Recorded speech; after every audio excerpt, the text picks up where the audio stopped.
После переправы через Березину Наполеон в окружении доверенных лиц герцога Калинкура, мамлюка Рустама и других за 12 дней долетел до Парижа. Всю дорогу он повторял свои знаменитые слова «От великого до смешного один шаг». Он по-прежнему не считал свое дело проигранным и надеялся на реванш. Русские дорого заплатят за свои успехи, которыми они обязаны не себе, а природе, говорил он.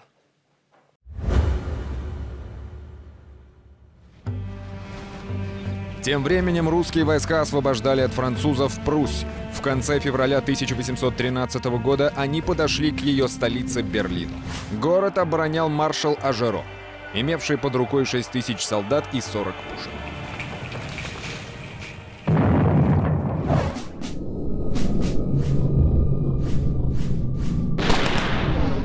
На картине немецкого художника Югеля «Первые казаки в Берлине» мы видим сводный отряд и регулярной конницы, состоящий из донских казаков и башкир. Один из них в железном шлеме вооружен пикой, саблей, луком со стрелами и пистолетом, заткнутым за пояс. У второго на голове традиционная круглая шапка с высоким верхом, у третьего — малахай. Среди них мы видим женщин, что подтверждает рассказы о том, что многие башкиры брали в поход своих жен. В феврале 1813 года русская армия преследовала отступавших французов, и отряд Чернышова, авангардный отряд, и так называемый летучий отряд Чернышова, в который входили донские казаки и первый башкирский полк, 20 февраля ворвались в город Берлин. Русскую армию встречали как освободителей.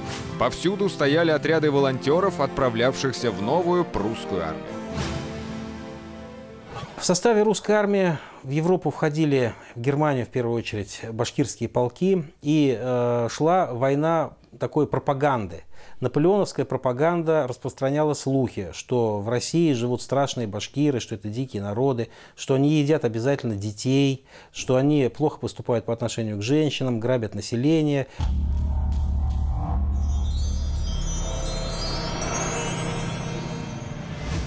Наибольшее волнение у всех вызвали башкиры, о которых можно было услышать самые невероятные вещи, и которые, по слухам, имели только один глаз на лбу, длинные морды и огромные клыки вместо зубов. Каково же было удивление, когда они увидели правильные черты лица и совершенно пропорциональное телосложение. Вскоре мы с ними познакомились, и дети вертелись среди них, но ни один из них за это время не пропал. Гуссель, первые русские в Лейпциге. В целом башкиры относились к немцам дружелюбно. Это были представители восточной культуры, которые находились в составе русской армии, но выполняли все распоряжения русского командования, разумеется. И немецкое население тоже стало дружелюбно относиться к башкирам. Вот этот произошел контакт культур между немецким населением и башкирами, и его очень хорошо показывает тот известный эпизод с Гёте, который не случайно именно башкир, не крымских татар, не калмыков, не донских казаков, пригласил к себе в гости, затем пригласил в театр, беседовал с ними.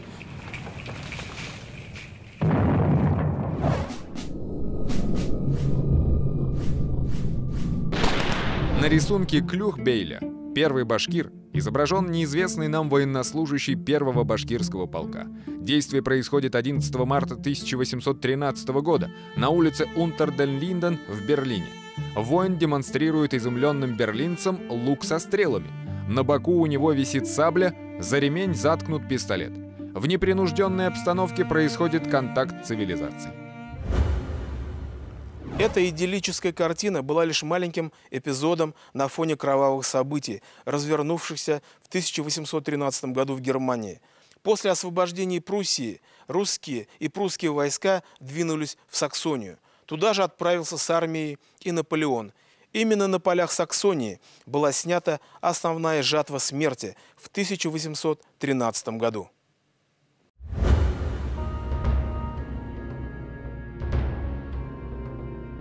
Благодаря успешному наступлению русской армии во многих городах Германии вспыхивали восстания против оккупационных войск. Так было, к примеру, в Люнебурге, жители которого свергли французскую администрацию и сформировали отряд самообороны.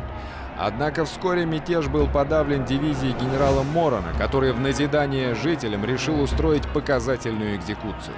Узнав о готовящейся расправе, к городу бросились войска генералов от кавалерии Чернышова, будущего военного министра России, и Бенкендорфа, будущего шефа жандармов и третьего отделения собственной Его Величества канцелярии. Началось жаркое сражение, в результате которого Моран был не только разбит, но и попал в плен вместе с 2000 французских солдат. В освобождении Люнебурга участвовало 2 башкирских полка.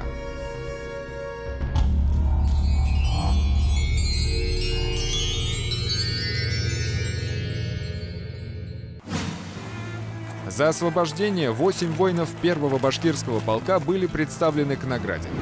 Быв в охотниках при ударе на неприятельскую батарею, невзирая на сильный огонь из орудий картечью и из ружей на них производимый, первые врезались в кавалерию и пехоту, прикрывавшую оную батарею, и, сбивая неприятеля пиками, ободрили своих товарищей и поощрили их к той же храбрости. Достойно отличия военного ордена. Генерал-майор Бенкендорф. Так получилось, что основные военные действия в период кампании 2013 года пришлись на Саксонию, поскольку здесь была возможность сконцентрировать значительные силы, прежде всего, союзников. И в сражениях при Люцене, Бауцене, Лейпциге как раз-таки появилась возможность наконец-то выяснить, кому принадлежит стратегическое преимущество.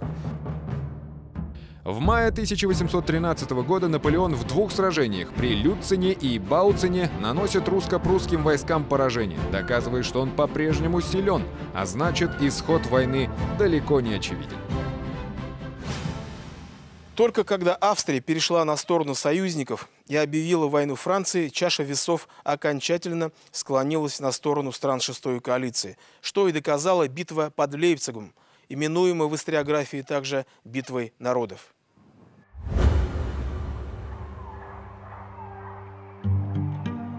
В 451 году на Каталаунском поле, что находится во Франции, произошло сражение между Аттилой и римским полководцем Аэцием. Сражение положило конец продвижению гуннов на запад. На их стороне были аланы, остготы, гепиды и множество других германских племен. На стороне римлян – сарматы, франки, вестготы, саксонцы, кельты. Именно поэтому ее прозвали «битвой народов». События под Лейпцигом в 1813 году в представлении европейских монархов были реминисценцией событий 1500-летней давности. Наполеон, конечно же, соответствовал королю варваров Аттилле, а они, безусловно, видели себя в роли спасителей цивилизованного мира от корсиканского чудовища. На стороне Франции сражались Польша, Италия, Саксония и германские государства Рейнского союза. Им противостояли Россия, Австрия, Пруссия и Швеция. 16 октября 500 000 человек бросились в кровавую сечу. В сражении под Лейпцигом башкирские полки находились в авангарде наступающих армий: Северной армии, Богемской армии, Силезской армии. В каждой армии шли впереди башкирские полки. Это был 1-й полк, 9-й полк, 11-й полк шел, 4-й полк. Это авангарды. Затем на втором этапе сражения подошла так называемая польская армия Беноксена, где находилось несколько башкирских полков, которые тоже вступили в бой. Битва народов была, пожалуй, решающей военной операцией в ходе войны 1813-1814 годов. На поле сражения периодически с разной долей участия принимало до 500 000 военнослужащих. Надо отметить, что там были задействованы представители различных стран Европы. И битва шла с переменным успехом. Итогом ее стал, фактически значительный ущерб был нанесен армии Наполеона. Наполеон действительно потерял стратегическую инициативу после этой битвы, и постепенно ход военной кампании перемещается на территорию Франции с началом 1814 года. Битва под Лейпцигом собрала под знаменами различных государств представителей огромного числа народов, в том числе башкир. 1-й, 4-й, 5-й, 9-й и 14-й башкирские полки, а также 1-й Тептярский представляли на поле брани Башкортостан.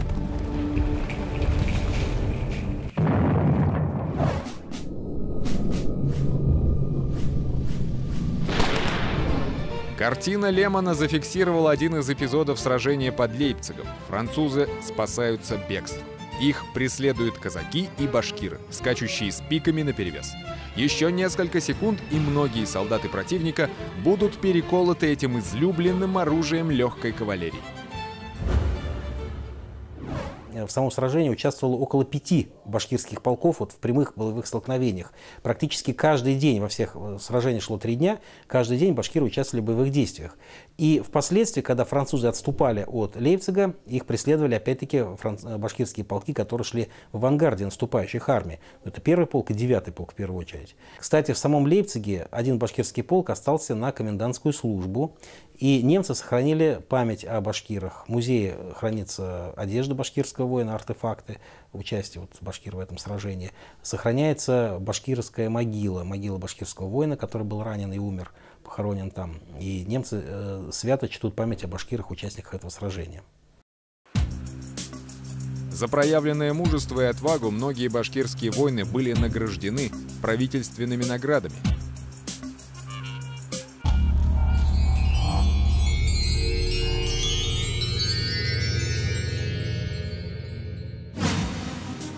Господин Есаул Кутлугильда Ишимгулов, именем его императорского величества и властью высочайшую вверенную в справедливом уважении к отличной храбрости вашей в сражениях 6 и 7 октября под городом Лейпцигом оказанной, по засвидетельствованию господина генерал-майора барона Квейца, припровождая у сего для возложения на вас ордена святой Анны 3-го класса, главнокомандующий польскую армию генерал от кавалерии граф Бениксен. Кутлугильда Ишимгулов служил в 9-м башкирском полку, происходил из рода Кыпчак, проживал в ауле Бекечево, нынешнего Кугарчинского района, республики Башкортостан. Последствия поражений под Лейпцигом для Наполеона были катастрофическими. Из 200 тысяч солдат во Францию он привел лишь 40 тысяч. Потери союзников были несколько меньшими, но также тяжелыми. После битвы народов и падения Дрездена из игры выбывает союзница Франции Саксония. Бавария переходит на сторону стран 6-й коалиции. Рейнский союз германских государств, находившийся на стороне Франции, распадается. Наполеон остается 1 на 1 с враждебной ему Европой.